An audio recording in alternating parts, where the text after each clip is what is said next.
للہ الذی وحدہ والصلاة والسلام علی من لا نبی بعدہ اما بعد فاعوذ باللہ من الشیطان الرجیم بسم اللہ الرحمن الرحیم ان اللہ اشتری من المؤمنین انفسهم واموالهم بِأَنَّ لَهُمُ الْجَنَّةَ صدق اللہ العظیم وصدق رسولہ النبی الکریم الامین۔ محبت سے درود پاک پڑھیں۔ الصلاۃ والسلام علیک یا سیدی یا رسول اللہ وعلی آلک واصحابک یا سیدی یا حبیب اللہ۔ الصلاۃ والسلام علیک یا سید المرسلین وعلی آلک واصحابک یا خاتم النبیین۔ اللہ رب العزت کا کروڑا احسان عظیم ہے جس نے عظمت صحابہ کرام و اہل بیت اعظام کے عنوان سے بالخصوص شہادت امام علی مقام امام حسین رضی اللہ عنہ کی عظیم شہادت کو خراج عقیدت پیش کرنے کے لیے 12 روزہ اجلاس کی آج 9ویں نشست میں ہم سب کو شرکت کی سعادتیں عطا کی۔ اس سے قبل 8 نشستوں میں آپ نے عقائد اسلامیہ کو بھرپور دلائل کے ساتھ سماعت کیا۔ ہمارا پہلا پروگرام حضرت خلیفہ اول بلا فصل ابو بکر صدیق رضی اللہ تعالیٰ عنہ اور اہل بیت کی باہمی محبتیں، سیدنا فاروق اعظم رضی اللہ تعالیٰ عنہ کا قوانین سازی میں اہم کردار، عثمان غنی رضی اللہ تعالیٰ عنہ کی خدمات اور اس امت میں فتنہ سبائیہ کی ریشہ دوانیاں، اور پھر حضور صلی اللہ تعالی علیہ وسلم کے ساتھ صحابہ کرام کی رشتہ داریاں اور صحابہ کرام کی اہل بیت کے ساتھ رشتہ داریاں، اور حضرت شان علی المرتضی شیر خدا اور ان کا علم میں تفقہ میں جو مقام و مرتبہ ہے وہ آپ نے سماعت کیا۔ حضرت امام حسن مجتبی رضی اللہ عنہ کا تدبر اور تفقہ، اور آپ نے اس امت کی سرداری کا جو حق ادا کیا اس پر آپ نے بات سنی، اور پھر دور حاضر کے جو چیلنجز ہیں خلافت راشدہ کے ساتھ کمپیریزن کرتے ہوئے 8 نشستوں میں آپ نے یہ موضوعات کو سماعت کیا ہے، اور آج 9ویں نشست ہے اور آج ہم شہادت پہ بات کریں گے۔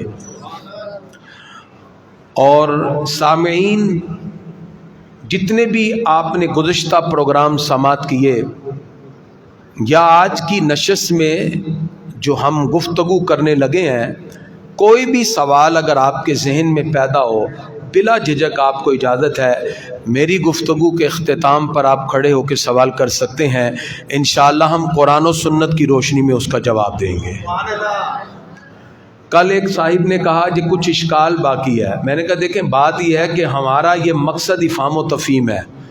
آپ نے دیکھا کہ ہم جذباتی گفتگو یا نعرے بازی سے اجتناب کرتے ہیں، ہمارا بنیادی نقطہ موضوعات پر رہا، اور آپ نے جتنے بھی عقائد سماعت کیے وہ قرآن و سنت سے سماعت کیے ہیں۔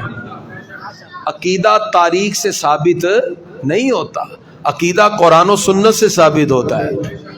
تاریخ لکھنے والے افراد ہیں، جس نے تاریخ کو لکھا اس نے اپنی من پسند بات کو شامل کر دیا، تو قرآن و سنت جو ہمیں بتائے ہم اس پر یقین رکھتے ہیں، اور یہی مسلمان کا عقیدہ ہونا چاہیے کہ قرآن و سنت پر ہمارا اتنا مضبوطی سے عمل ہے کہ ہمیں اپنی آنکھ سے دیکھی چیز پر اتنا اعتماد نہیں جتنا مصطفیٰ کے فرمان پر اعتماد ہے۔ اور یہی عقیدہ اگر ہمارے دلوں میں جاں گزی ہو جائے امت مسلمہ میں بہت سے ادوار میں اختلاف کا سلسلہ چلا. اختلاف امت کے وقت جس نے اجماع امت کا دامن تھام لیا اللہ نے اسے کامیابی عطا فرما دی. شاذ روایتیں فرد واحد کی تحقیق میں سکم ہو سکتا ہے، لیکن جو دلائل قرآن و سنت سے ہمیں ملے اور جس پر پوری امت کا اجماع ہے، الحمدللہ وہی عقیدہ ہمارے ماتھے کا جھومر ہے، اہل سنت کا ہے بیڑا پار، اصحاب حضور نجم ہے اور ناؤ ہے عطرت رسول اللہ کی. اللہ تعالی ہم سب کو ان عقائد پر مضبوطی سے قائم دائم رہنے کی توفیق عطا فرمائے. مرور زمانہ کے ساتھ دو طرح کے طبقات سے ہمیں سامنا کرنا پڑ رہا ہے. ایک تو وہ ہیں جو قرآن و سنت کی من پسند تفسیر کرتے ہیں، قرآن و سنت کی من پسند. انجینئر جیسے بندے، آگے رکھا قرآن ہی ہوا ہے. مجھے ایک بندے نے کہا کہ یہ جی آیت میں لکھا ہے کہ یہ جو دربار پہ جاتے ہیں وہ شرک ہے. میں نے کہا جی آیت میں لکھا ہے؟ کہتے جی. میں نے کہا یہ آیت کس صحابی کے دربار پہ جانے پہ اتری تھی؟ بات سمجھ آ رہی ہے؟ کون سے صحابی کس دربار پہ گئے تھے کہ رب نے یہ آیت اتاری؟ اب سارے طوطے اڑ گئے. کہتا جی وہ تو دربار تھے ہی نہیں. تو میں کہا پھر مان لو یہ آیتیں تو بتوں کے لیے اتاری تھی، آپ اٹھا کے اللہ کے ولی پر لگا رہے ہو. قرآن کو بھی تو سمجھیے نا، اس کا شان نزول ہے. الحمدللہ آپ کی دعاؤں سے میں نے ابھی قرآن پاک کی پوری تفسیر مکمل کر دی ہے، تو انشاءاللہ چھپ کے آ رہی ہے. جو ہمارا سلیبس ہے انٹرمیڈیٹ کا، اس مرتبہ فرسٹ سے سیکنڈ ایئر کی الحمدللہ کتاب آپ کے سامنے ہوگی. تو قرآن مجید کی من پسند تفسیر نہیں چلے گی، اور احادیث کا ترجمہ بھی وہی معتبر ہوگا جس پر امت کا اتفاق ہے. اور الحمدللہ جو آپ نے پچھلے 8 روزہ پروگراموں میں دلائل سماعت کیے ہیں وہ قرآن و سنت سے مستنبط ہیں. اگر کہیں بھی کسی بھی جگہ آپ کو نظریے میں، عقیدے میں اشکال باقی رہ جائے، آپ ایک مرتبہ ہمارے پاس آئیں ضرور. ہم تسلی نہ کرا سکے پھر جدھر مرضی چلے جانا، لیکن ایک بار آئیں ضرور آپ. ٹھیک ہے؟ یہ ہم آپ کو کھلی آواز دے رہے ہیں. قرآن و سنت سے بڑھ کر کوئی اور چیز نہیں. اسی لیے ہم نے کوشش کی کہ ہم نے مستند علماء کے خطاب رکھے اور آپ نے دلائل شریعہ کے ساتھ سماعت کیا. الحمدللہ جس پر داتا علی اجویری قائم تھے اسی پہ خواجہ اجمیری قائم رہے، اور اسی پہ آج اہل سنت و جماعت قائم ہے. اللہ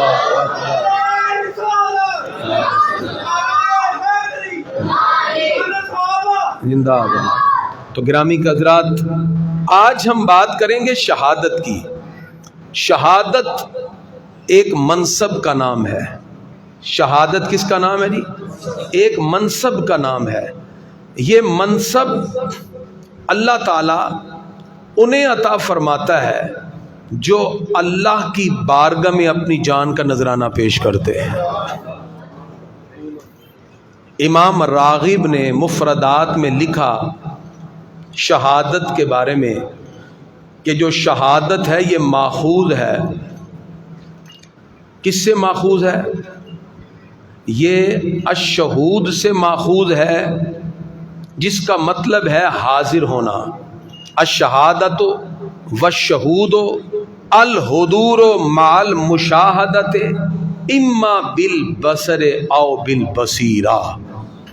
امام راغب کہتے ہیں کہ شہادت شاہد سے بنا ہے. شاہد کا معنی ہے حاضر ہونا. کیا معنی ہے جی؟ حاضر ہونا. کہاں حاضر ہونا؟ کہا یہ شہید جب اپنی جان رب کی بارگاہ میں دیتا ہے یہ جنت میں حاضر ہوتا ہے، اس لیے اس کو شہید کہتے ہیں. یا اللہ کے محلے مکرمت میں حاضر ہوتا ہے. الحضور مال مشاہدت اما بالبصر او بالبصیرہ. یہ صرف حاضر نہیں ہوتا بلکہ آنکھ سے نظارہ جنت بھی کر رہا ہوتا ہے اور اس کی عظمتوں کو فیل بھی کر رہا ہوتا ہے، محسوس بھی کر رہا ہوتا ہے. اس عظیم حاضری کی وجہ سے، اس محل مکرمت میں حاضر ہونے کی وجہ سے اللہ نے اسے منصب شہادت دیا، اس لیے وہ شہید ہے۔ ادھر سے وہ اپنی جان دیتا ہے، ادھر سے اپنی آنکھوں سے رب کا دیدار کرتا ہے۔ وہ رب کی بارگاہ میں، جب وہ رب کی بارگاہ میں حاضر ہوتا ہے اس شان کے ساتھ، اس کا پہلا قطرہ خون کا زمین میں بعد میں گرتا ہے، رب کا دیدار پہلے نصیب ہوتا ہے۔ تو گرامی قدرات، اللہ تعالیٰ نے انعام یافتہ لوگوں کے جب منصب کو ذکر کیا تو سب سے اونچا منصب ہے نبوت۔ سارے بولیے پہلا منصب کیا ہے جی؟ نبوت و رسالت پہلا منصب ہے۔ دوسرا منصب ہے صدیقیت۔ دوسرا منصب کیا ہے جی؟ صدیقیت۔ تیسرا منصب ہے شہادت۔ تیسرا منصب کیا ہے جی؟ شہادت۔ چوتھا منصب ہے صالحیت۔ چوتھا منصب کیا ہے جی؟ صالحیت۔ یہ چار منصب ہیں۔ اللہ تعالیٰ نے قرآن مجید میں ان انعام یافتہ لوگوں کا ذکر کرتے ہوئے فرمایا فَأُولَئِكَ مَعَ الَّذِينَ أَنْعَمَ اللَّهُ عَلَيْهِمْ، یہ وہ اللہ کے انعام یافتہ ہیں جن پر اللہ نے انعام کیا، من النبیین والصدیقین والشہداء والصالحین۔ اللہ فرماتا ہے پہلا درجہ کس کا ہے؟ انبیاء کا، دوسرا درجہ صدیقین کا، تیسرا درجہ شہداء کا، اور چوتھا درجہ صالحین کا۔ اللہ تعالیٰ نے اپنے انعام یافتہ لوگوں کا ذکر کیا جس میں تیسرا درجہ اللہ کے انعام یافتہ لوگوں میں شہداء کا ہے، اور یہ شہید اللہ رب العزت کی بارگاہ میں یہ مقام پاتا ہے۔ اور یاد رکھیے انبیاء اور رسل یہ مرکز اور محور ہوتے ہیں، ان کی امت میں جو رب کی بارگاہ کا قرب نبی کے وسیلے سے اختیار کرے، اللہ انہیں صدیقین اور صالحیت اور شہداء کے منصب سے اللہ تعالیٰ نواز دیتا ہے۔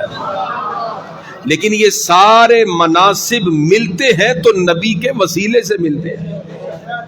اگر کوئی منصب صدیقیت پہ فائز ہے تو یہ منصب صدیقیت اسے ملا حضور صلی اللہ علیہ وسلم کے وسیلہ سے۔ اگر کسی کو صالحیت اور ولایت کا درجہ ملا تو حضور صلی اللہ علیہ وسلم کے وسیلہ سے۔ اگر کسی کو شہادت کا عظیم مرتبہ ملا تو یہ حضور صلی اللہ علیہ وسلم کے وسیلے سے۔ تو جن کے وسیلے سے شہادت پانے والا شہید ہو، صالحیت والا صالح ہو، صدیقین کا درجہ نصیب ہو جائے، جن کے وسیلے سے یہ نسبتیں ملتی ہیں، بتائیے اس نبی کا اپنا مقام کیا ہوگا؟ اللہ اکبر، حق چاہیے، زندہ باد زندہ باد۔ اس لیے گرامی قدرات، حضور صلی اللہ تعالی علیہ وسلم کے توسل سے شہادت کا منصب جسے ملے وہ شہید ہے، صداقت کا وصف جو رکھے وہ صدیقین میں ہے، جو صالحیت کا درجہ اپنے دامن میں رکھے وہ صالح ہے۔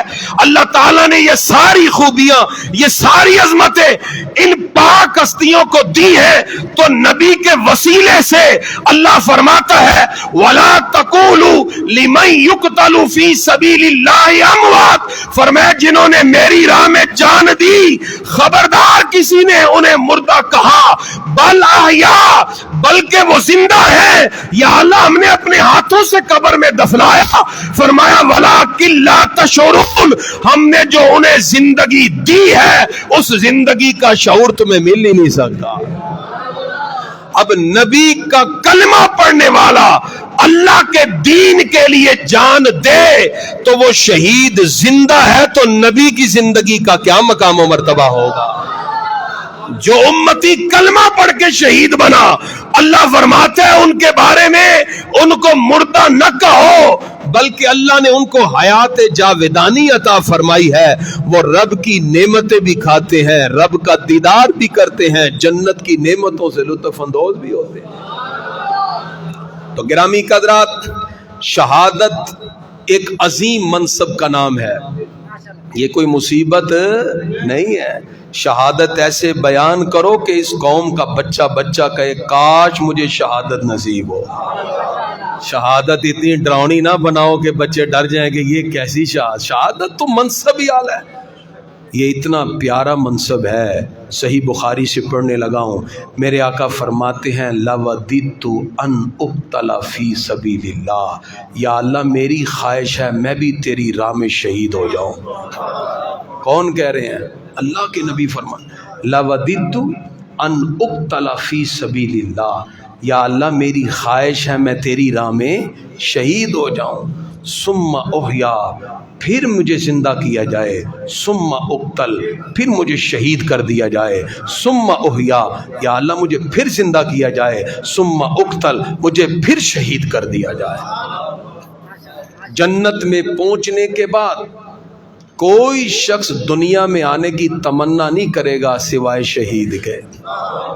اللہ پوچھتا ہے اے میری راہ میں جان دے کے آنے والے, سب نے اپنی اپنی گواہیاں زبان سے دی, اشہد اللہ الہ الا اللہ.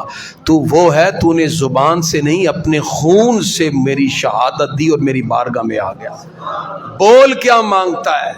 شہید کہے گا یا اللہ ہر مزہ جنت میں ہے لیکن تیری بارگاہ میں جو گردن کٹانے کا مزہ ہے وہ جنت میں بھی نہیں ہے.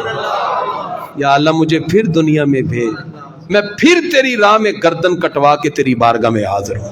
یا اللہ یہ مزہ نہیں. اللہ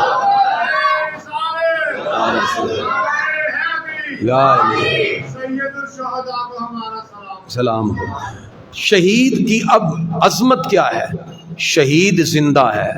سارے بولیں شہید, اور زندہ کا ماتم نہیں کیا جاتا. شہید زندہ ہے. اور پھر جو شہید ہوتا ہے وہ اللہ کی بارگاہ میں حاضر ہو کر جنت کی نعمتوں سے لطف اٹھا رہا ہے. اللہ تعالیٰ نے بے شمار نعمتیں, حضرت جابر کے ابو حضرت عبداللہ جب شہید ہوئے اللہ کی بارگاہ میں پہنچے, اللہ تعالیٰ نے جنت کی نعمتوں کے ڈھیر لگا دیے. اللہ تعالیٰ نے جس وقت حضرت جابر کے ابو سے ملاقات کی تو کہا سب سے ملتا ہوں تو حجاب میں, اے عبداللہ میں بغیر حجاب کے تجھ سے ملاقات کرتا ہوں. بغیر حجاب کے اللہ نے اپنا دیدار کروایا. حضرت جابر کے ابو حضرت عبداللہ, کیونکہ ایک دن حضرت جابر بڑے پریشان تھے. سرکار نے پوچھا کیا ہوا؟ عرض کیا ابو فوت ہو گئے, شہید ہو گئے, بہت سے اہل و عیال ہیں, قرضہ بھی ہے. سرکار فرماتے ہیں رب جس سے بھی ملا ہے پردے میں ملا ہے, تیرے باپ کا مقام ہے, رب نے بغیر حجاب کے انہیں دیدار عطا فرمایا. اور اللہ تعالیٰ نے پوچھا اے عبداللہ بتا تیری کوئی خواہش ہے, تو نے میری راہ میں جان دی. عرض کیا یا اللہ ہمارے پیچھے رہنے والے یہ سمجھتے ہیں کہ شاید ہم شہید ہو گئے, ہم ناکام ہو گئے, ان کو بتایا جائے کہ ہم جنت میں ہیں اور اعلیٰ مقام میں ہیں, یا ہمیں لٹایا جائے دنیا میں. اللہ فرماتا ہے نہیں, ہم یہ پیغام پہنچاتے ہیں. پروردگار نے یہ آیت اتاری وَلَا تَحْسَبَنَّ الَّذِينَ قُتِلُوا فِي سَبِيلِ اللَّهِ أَمْوَاتٌ. انہیں رب کی بارگاہ سے رزق بھی دیا جاتا ہے. صرف رزق ملتا نہیں ہے, فارحین بما آتاہم اللہ من فضل, اللہ نے جو اپنے فضل سے دیا ہے وہ اس پر خوشیاں بھی منا رہے ہیں, خوشیاں منا رہے ہیں. گرامی حضرات, ایک عام شہید کا یہ مقام ہے تو سید الشہداء کا کیا مقام ہوگا, امام علی مقام کا کیا مقام ہوگا. توجہ.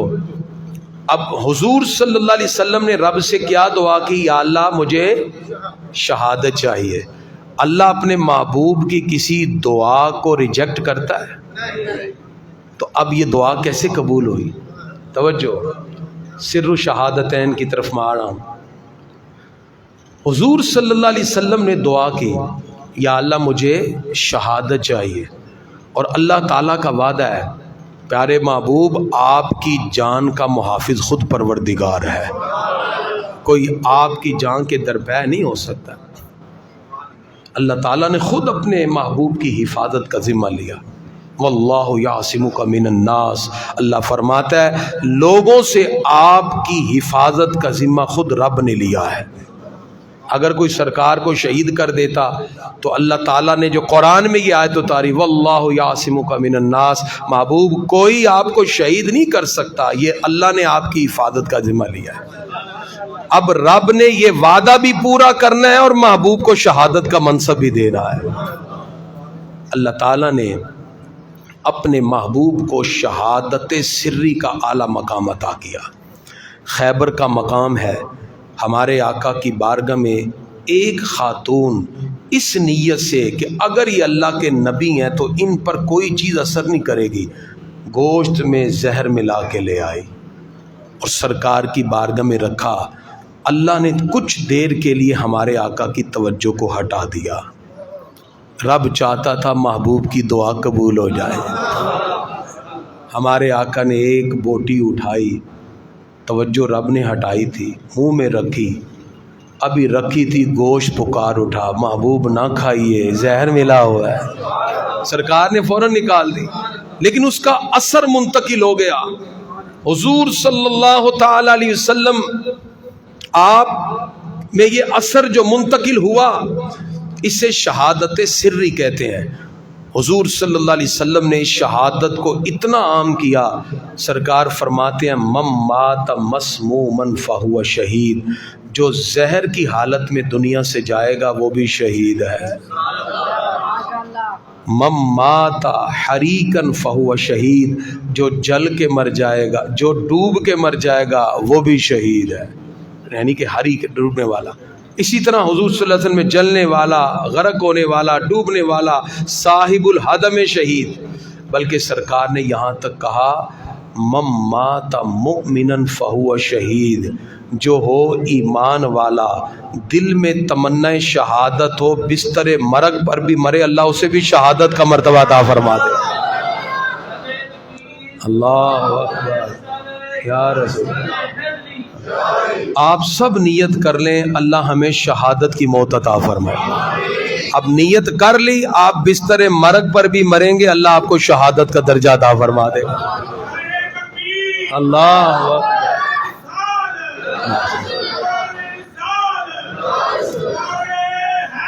یا شہادت اصل میں اس تمنائے شہادت کا نام ہے جس میں اللہ کی رضا کے لیے جان پیش کرنے کی خواہش ہو۔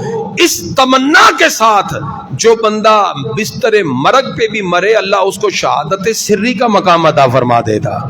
وگرنہ میدان جہاد میں جو دوڑ رہا ہو اور کافروں کے نرغے میں آ کے مر جائے، اس کی نیت شہید ہونے کی نہ ہو، اللہ اسے شہادت کی موت نہیں دے گا، مر وہ بھی رہا ہے میدان میں۔ اس کا مطلب یہ ہے کہ اللہ تعالیٰ شہادت کا منصب انہیں عطا فرماتا ہے جن کے دل میں تمنائے شہادت ہو۔ تو گرامی حضرات، حضور صلی اللہ تعالی علیہ وسلم اس زہر کی کیفیت کی وجہ سے شہادت سری کے درجے پر پہنچے۔ کون سی شہادت جی؟ شہادت سری۔ اور حضور صلی اللہ تعالی علیہ وسلم نے جو دعا کی تھی، اللہ نے ہمارے آقا کی اس دعا کے ضمن میں شہادت حسین کو رکھا ہے۔ حضور صلی اللہ تعالی علیہ وآلہ وصحبہ وبارک وسلم آپ کے سامنے دونوں شہزادے حسن و حسین کھیل رہے ہیں۔ جبریل امین آئے اور عرض کیا پیارے آقا، یہ شہزادہ حسین، اس کو آپ کی امت شہید کر دے گی۔ ہمارے آقا نے اٹھایا، سینے سے لگایا، آنکھوں میں آنسو بہنے لگے۔ یہ فطرتی محبت تھی۔ اور ہمارے آقا نے مٹی اٹھائی اور ام المومنین حضرت ام سلمہ رضی اللہ تعالی عنہا کو دیتے ہوئے کہا، جب یہ خون میں بدل جائے تو سمجھ جانا میرا نواسہ شہید ہو گیا۔ دنیا کی ہر شہادت کے بعد لکھی جاتی ہے، واہ امام علی مقام امام حسین، تمہاری شہادت 60 سال پہلے لکھ دی گئی۔ دنیا کی ہر شہادت کے بعد ہے، یہ وہ شہادت ہے جو شہادت سے پہلے لکھ دی گئی۔ حضور صلی اللہ علیہ وسلم فرماتے ہیں یقتل حسین علی راس 60 سنہ، میرا یہ پیارا حسین سن 60 ہجری کے اختتام پر شہید کر دیا جائے گا۔ پہلے سے بتایا۔ اب گرامی حضرات، حضور صلی اللہ علیہ وسلم نے جو خواہش اور تمنا کا اظہار کیا، یا اللہ مجھے شہادت کا منصب عطا فرما، اللہ نے شہادت سری اپنے محبوب کو خیبر کے اس زہر کی کیفیت کی وجہ سے عطا فرمائی، اور حضور صلی اللہ تعالی علیہ وسلم کی شہادت کی تمنا اللہ تعالیٰ نے نبی کے نواسے حضرت حسین کی شہادت جہری کے ضمن میں عطا فرما دی۔ اور اسی لیے آقا علیہ الصلوۃ والسلام نے فرمایا تھا حسین منی وانا من الحسین۔ اس کی جتنی تفسیر کی گئی اس میں سر الشہادتین میں یہ تفسیر ہے۔ سرکار فرما رہے تھے حسین منی وانا من الحسین، حسین مجھ سے ہیں اور میں حسین سے ہوں۔ سارے بولیں حسین مجھ سے ہیں اور میں حسین سے ہوں۔ اس کا کیا مطلب ہے؟ حسین و منی، حضور صلی اللہ علیہ وسلم فرما رہے تھے میری نسل پاک کا جو سلسلہ چلے گا وہ حسین سے چلے گا۔ حسین و منی، حسین مجھ سے ہیں، وَأَنَا مِنَ الْحُسَيْنِ، اور میں حسین سے ہوں۔ جو شہادت کی خواہش اور تمنا میرے دل میں ہے، اللہ شہادت حسین کے ضمن میں میری شہادت کی خواہش کو قبول فرما لے گا۔ اور اس کا ایک اور معنی یہ کیا حسین و منی، حسین مجھ سے ہے اور وَأَنَا مِنَ الْحُسَيْنِ، مطلب یہ ہے کہ قیامت کی صبح تک حضور صلی اللہ علیہ وسلم کی شریعت کا پھریرا لہراتا رہے گا، حق کی صدائیں بلند ہوتی رہیں گی، تو حضور صلی اللہ علیہ وسلم کا یہ پیغام حسین کی شہادت کے ضمن میں پھیلتا رہے گا۔ شہادت ہے مطلوب و مقصود مومن، نہ مال غنیمت نہ کشور کشائی۔ یہ وہ منصب ہے جو پروردگار اپنے پاک اور چنیدہ لوگوں کو عطا فرماتا ہے۔ اس منصب پر ہمیں فخر بھی ہے، ہماری خواہش بھی ہے، اور آج ہم سید الشہداء حضرت امام حسین رضی اللہ عنہ کی شہادت کا ذکر کر رہے ہیں۔ اللہ تعالیٰ اس ذکر حسین اور ذکر شہادت کے صدقے ہم سب کی خطاؤں کو معاف فرمائے۔ اب انشاءاللہ دوسرا خطاب علامہ صاحب کا شروع ہوگا۔ آپ نے بڑی محبت کے ساتھ اسی طرح بیٹھنا ہے۔ دعا ہے اللہ تعالیٰ ہماری اس حاضری کو قبول فرمائے۔ کوئی سوال آپ کے ذہن میں ہے 8 روزہ نشست کے حوالے سے یا آج، آپ بلا جھجک پوچھ سکتے ہیں، چونکہ مقصد ہمارا افہام و تفہیم ہے، صرف جذباتی گفتگو نہیں۔ اللہ تعالیٰ ہماری اس حاضری کو اپنی بارگاہ میں قبول۔ آپ کو کوئی سوال؟ جی، اصل میں نبی کریم صلی اللہ تعالی علیہ وسلم نے شاہ فرمایا، نبی کریم صلی اللہ علیہ وسلم شاہ فرماتے ہیں من شکل جیوب، جس نے گریبان کو پھاڑا، یعنی گریبان کو پھاڑنے سے مراد جس طرح آہوزہ کرتے ہیں اور اس طرح کے الفاظ ادا کرتے ہیں، اور اپنے رخسار کو پیٹا، نبی کریم صلی اللہ علیہ وسلم فرماتے ہیں فلیس منا، وہ ہم میں سے ہے ہی نہیں۔ نبی کریم صلی اللہ علیہ وسلم کے اس فرمان سے ثابت ہوا کہ حضور صلی اللہ تعالی علیہ وسلم نے رخسار پیٹنے سے بھی منع کیا ہے، اور گریبان پھاڑنے سے، ودعا بدعوى الجاہلیہ، اور جاہلیت کے جملے آہ و فغاں کرنا، یہ کہیں بھی ایسا نہیں ہے۔ ان پاک ہستیوں نے اللہ کی رضا پہ راضی رہتے ہوئے شہادت کے جام کو پی لیا۔ ان کی شہادت مجبوری نہیں تھی، ان کی شہادت رب کی رضا تھی، رب کی رضا تھی۔ خدا کی قسم حسین اشارہ کرتے تو آب کوثر بھی کربلا کی ریزگار پہ ہوتا۔ وہ رب کی رضا پہ راضی تھے، اور اللہ فرماتا ہے میرے پیارے لوگ اذا اصابتہم مصیبہ، جب بھی مصیبت پہنچتی ہے قالوا انا للہ و انا الیہ راجعون، وہ کہتے ہیں ہم سب اللہ کے لیے ہیں، ہم نے لوٹ کے اللہ کی بارگاہ میں جانا ہے۔ تو ہمیں یہی کہا گیا کہ صبر ہے، اور یہ سلسلہ بے صبری کا شہادت حسین کے بعد شروع ہوا ان لوگوں کی طرف سے جو اس وقت امام علی مقام امام حسین رضی اللہ تعالیٰ عنہ کے ساتھ کھڑے نہ ہوئے، اور بعد میں انہوں نے تاریخی واقعات کو بنا کر مختلف انداز میں جذباتی کیفیت سے یہ سلسلہ شروع کر دیا۔ حالانکہ اہل ایمان کا ہمیشہ سے اس پر اتفاق رہا کہ اللہ رب العزت جو بھی امتحان سے گزارے، ان کے امتحان کے اعلیٰ ہونے کی وجہ کیا ہے؟ چونکہ اللہ نے قرآن میں فرمایا، چونکہ علامہ صاحب کا خطاب تھا، میں اس لیے مختصر چاہ رہا تھا کہ ان اللہ اشتری من المؤمنین انفسهم واموالهم بان لهم الجنہ، اللہ فرماتا ہے ہم نے مسلمانوں کی جانوں مالوں کو خرید لیا، اور اس کے بدلے میں اللہ فرماتا ہے ہم جنت عطا فرمائیں گے۔ تو ہماری جانوں کے ہم مالک نہیں ہیں، وہ تو اللہ رب العزت کی ہیں، تو اللہ تعالیٰ فرماتا ہے اس کے بدلے میں ہم جنت عطا فرمائیں گے۔ یہ عام بندے کی بات ہے، اور جن کو جنت کی سرداری دینی تھی اللہ نے ان کو امتحان بھی اتنا ہی اعلیٰ عطا فرمایا، اور وہ صبر کے ساتھ کھڑے رہے۔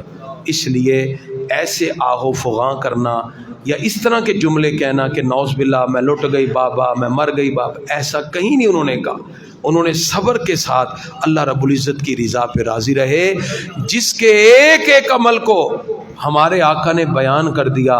تو شہادت کوئی ان کے لیے چھپی چیز تھوڑی تھی، ہمارے آقا نے تو سال بھی بتا دیا۔ یقتل حسین علی راس 60 سنہ، فرمایا میرا یہ ننھا حسین سن 60 ہجری کے آخر میں شہید کر دیا جائے گا۔ اس کے بعد اب کون سا اس کے اندر اشباہ اور اشکال باقی رہ گیا؟ اس لیے اللہ تعالی ہمیں صحیح عقیدے پر قائم رہتے ہوئے ان عظیم ہستیوں کی شہادت کو اس طرح عظمت سے بیان کرنے کہ بچہ بچہ شہادت کی تمنا کرے۔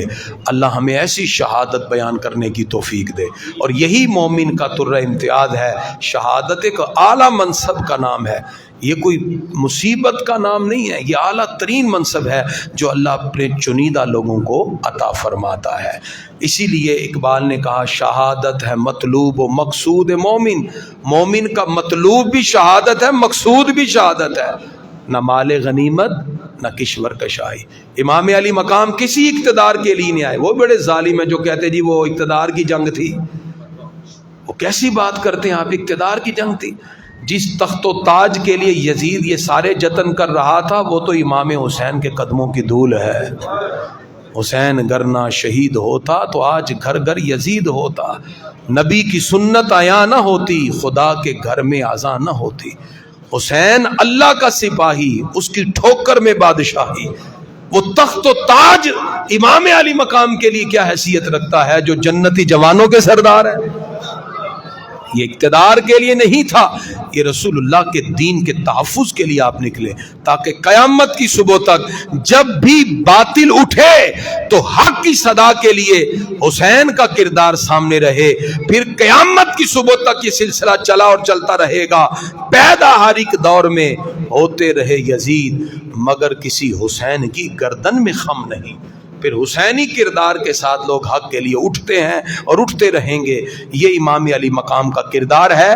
آپ شہید ہوئے ناکام نہیں ہوئے، شہید ہوئے ناکام نہیں ہوئے، اس لیے کہ آپ نے جو شہادت کا روزہ افطار کیا یہ کربلا کے ریزگار پہ صبر کا ایسا روزہ تھا جس کی عظمتوں کو قیامت کی صبح تک پیش کیا جاتا رہے گا اور سلام پیش کیا جائے گا۔ اللہ تعالی ہم سب کی یہ حاضری اپنی بارگاہ میں قبول فرمائے۔ علامہ صاحب کو